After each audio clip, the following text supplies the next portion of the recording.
आज आप सुने पूष मास की संक्रांति का व्रत कथा। एक बहुत बड़ा पहाड़ था। वहाँ पर एक नदिया था। उस पहाड़ से झरना का पानी गिर रहा था और उसी पहाड़ पर बहुत सारा चिड़िया चुरुंग रहा करते थे। उसी नदी में वो लोग रोज स्नान करते थे। एक दिन अचानक उस नदी में दैत्य जलंधर राजा आते हैं और सारा नदी को वो दखल में ले लेते हैं और सारा चिड़िया चुरुंग के कहते हैं कि आज से तुम लोग इस नदी में स्नान नहीं करोगी। सारे चिड़िया कहने लगे कि महाराज, ये तो मेरा परंपरा है कि इस नदी में हम लोग स्नान करते हैं। इस पहाड़ी पर्वत पर हम लोग रहते हैं। ये मेरे 10 पुस्तक से ये हम लोग का परंपरा आ रहे हैं और हम लोग इस पहाड़ी पर रहते हैं, इस नदी में स्नान करते हैं। तुम इस नदी को छोड़कर चला जाओ। अब तो दैत्य जलंधर कहने लगे कि इस नदी से तो तुम लोग का छोड़कर जाना होगा, मैं नहीं जाऊंगा। सारे चिड़िया चुरुंग मिनती करने लगे कि महाराज, आज संक्रांति स्नान है, आज हम लोग का इस नदी में स्नान करने है और तुम करने दो। लेकिन दैत्य जलंधर तो सारे चिड़ियों को उस नदी में स्नान नहीं करने दिया। सारे चिड़िया क्रोध हो गई और कहने लगी कि अरे दैत्य, एक दिन तेरा मृत्यु निश्चित है, एक दिन तेरा मृत्यु होकर रहेगा। तू हम लोग का आज संक्रांति का दिन इस नदी में स्नान नहीं करने दिया। देख, तेरा मृत्यु निश्चित है आ होकर रहेगा। जलंधर छाती ठोक कर कहने लगा कि अरे, मेरा मृत्यु कौन देगा, मुझे कौन देगा, मुझे मृत्यु देने वाला कोई नहीं है। जब मुझे कोई युद्ध में नहीं हरा सका और सारे देवताओं को इंद्रलोक में छीन लिया और सभी को निकाल दिया, कोई मुझे कुछ नहीं कर सका, नहीं मुझे वहाँ से निकाल सका, नहीं कोई मार सका, तो आज मुझे कौन मारने वाला जन्म लिया है, कोई मुझे नहीं मार सकता है। सभी चिड़िया कहने लगी कि जिस दिन तेरा अंत हो जाएगा उस दिन तेरा मृत्यु होकर रहेगा। आइए, हम लोग का श्राप है। सारे चिड़िया दूसरा नदी में जाती है, स्नान करती है, स्नान करके उस दिन दान पुण्य करती है और करके वहाँ से अपना घोंसले में लौट आती है। इधर तो दैत्य पूरा देवलोक में हाहाकार मचा रखा था। सारे देवलोग महादेव के पास जाते हैं, महादेव से कहते हैं कि हे भगवान, देखिए दैत्य हम लोग का इंद्रलोक छीन लिया है, हम लोग दर दर का भटक रहे हैं। भगवान, आप कुछ कीजिए, भगवान कुछ कीजिए, हम लोग का रक्षा कीजिए भगवान। महादेव कहने लगे कि हे देवगण, मैं क्या कर सकता हूँ। आप लोग सभी मिलकर विष्णु भगवान के पास चले, उनसे विनती करें, वो कुछ कर सकते हैं। सभी देवगण उस महादेव के साथ विष्णु भगवान के पास जाते हैं और सभी देवगण उस विष्णु भगवान से विनती करने लगे कि भगवान, आज मुझे रक्षा कीजिए, हम लोग का रक्षा कीजिए, हम लोग दर दर भटक रहे हैं, दैत्य हम लोग से इंद्र लोग छीन लिया है, भगवान छीन लिया है, हम लोग का आप रक्षा कीजिए भगवान। बहुत आशा लेकर आपके पास आए हैं। हम लोग का आप नहीं रक्षा करेंगे तो कौन करेगा भगवान। आप ही तो माँ बाप है, आप ही तो सब कुछ है भगवान। आप रक्षा नहीं करेंगे तो कौन करेंगे। हम लोग का रक्षा कीजिए भगवान। विष्णु भगवान कहने लगे कि देखो देवगण, उनकी शक्ति मिलता है बिंदा से, उनकी पतिव्रता से उस जलंधर को शक्ति मिलता है। अगर उन्हें हराना हो, मरना हो तो बिंदा का पतिव्रता भंग करना होगा। विष्णु भगवान जलंधर का रूप धारण करते हैं। आप पहुंच जाते हैं वहाँ जहाँ बिंदा अपना पति के लिए वो जग कर रही थी, वहीं पर पहुंच जाते हैं। अब बिंदा देखकर उनकी पैर जाकर छू लेती है, उनकी साथ संबंधित हो जाता है। अब तो जलंधर विजय में भी हार गया और जलंधर का मृत्यु भी हो गया।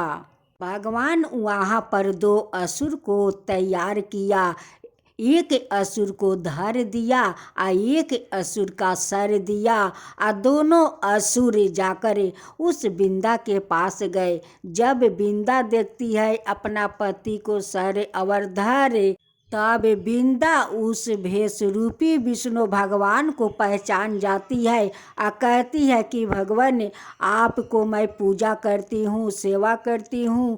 आप मेरे साथ धोखा किया, मेरे पति का रूप में आकर मेरे साथ संबंधित बनाया।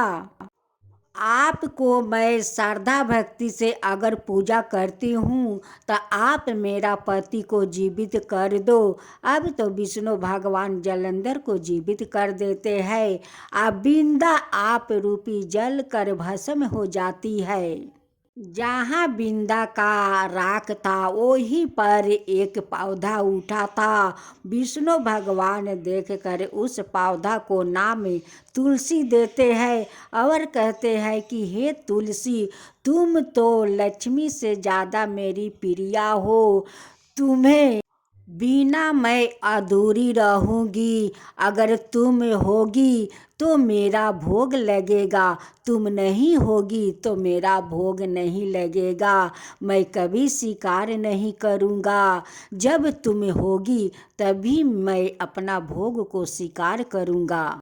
एक वचन और देता हूँ कि मेरे रूप में शालिग्राम जी के साथ तुम्हारा शादी होगा, वो भी कार्तिक मास से, शुक्ला पक्ष हो या कृष्णा पक्ष हो, वही दोनों पक्ष में तुम्हारा साथ शालिग्राम जी के शादी होगा, वो भी धाम धूम से। उसी रूप में हम दोनों को जाना जाएगा। सारे भारतवासियों, हम दोनों को एक दुल्हा दुल्हन के तरह सजाएंगे और धाम धूम से शादी करेंगे। जो लोग शालिग्राम और तुलसी को शादी कराएंगे उनकी सारे सुख सुविधा प्राप्त करेंगे, वैकुंठ को प्राप्त करेंगे। उसी समय सारे चिड़िया आती है, कहती है कि भगवान, आप तो उन्हें तो आप वरदान दे दिया, लेकिन हम लोग का क्या होगा। हम लोग जो पहाड़ पर रहते हैं, जो नदी में हम लोग स्नान करते हैं, वहाँ तो दैत्य जलंधर अपना दखल में ले लिया है। हम लोग का तो उस नदी में स्नान नहीं करने देते हैं। हम लोग का क्या होगा भगवान। विष्णु भगवान कहते हैं कि हे चिड़िया चुरुंग, आज से तुम लोग आज़ाद हो। तुम लोग का उस नदी आज़ाद है, आज से तुम लोग उस नदी में स्नान कर सकती हो, उस पर्वत पहाड़ पर रह सकती हो। तुम लोग इस नदी में स्नान करो, दान पुण्य करो, अपना अपना पितरों को पिंड दो। विष्णु भगवान कहते हैं कि हे चिड़ियों, आज मैं वचन देता हूँ कि तुम लोग से नहीं कोई ये नदी झरना छीन सकते हैं या नहीं कोई पहाड़ छीन सकते हैं। आज से तुम सभी आज़ाद हो, तुम्हारा इस नदिया झरना आज़ाद है। अब दूसरा अध्याय सुनिए विष्णु भगवान जी की कथा। हिंदू धर्म में भगवान विष्णु का स्थान सर्वोपरि है। 4 वेदों, 6 शास्त्रों और 18 पुराणों में इनकी महिमा का गुणगान किया गया है। श्री हरि विष्णु विश्वा के पालनहार है, समस्त संसार चक्र इन्हीं के संकेत पर घूमता है। इनके अनेक नाम, अनेक रूप है। जब जब संसार में पाप बढ़ता है, भगवान विष्णु ही मानव रूप धारण कर विश्वा के लोग को भय मुक्त करते हैं। हरि अनंत है, चर आचार में समान रूप से व्यापक है। सच्चे हृदय से की गई भक्ति को सहर्ष स्वीकार करते हैं। संसार के कष्ट निवारण के लिए कभी यो दशरथ पुत्र राम के रूप में अवतारित होते हैं, तो कभी कृष्णा के रूप में, तो कभी अपने भक्त प्रहलाद की रक्षा के लिए वो नरसिंह रूप धारण करते हैं। तो तपते खंभे से प्रकट होते हैं, तो कभी दैत्य बलि को ठगाने के लिए वामन रूप धारण करते हैं। भगवान विष्णु का निवास क्षीर सागर में है। शेषनाग उनकी छाया है, गरुड़ उनके वाहन है, लक्ष्मी जी उनकी भैरा है, जो धन दौलत और वैभव की प्रतीक है। प्रस्तुत पुस्तक में इन भगवान विष्णु से संबंधित कुछ ऐसी ही कथाओं का वर्णन है जो विभिन्न पुराणों से संकलित की गई है। हमारा उद्देश्य है कि इन कथाओं के माध्यम से पाठक भारतीयों, विशेषकर हिंदू संस्कृति से परिचित हो सके।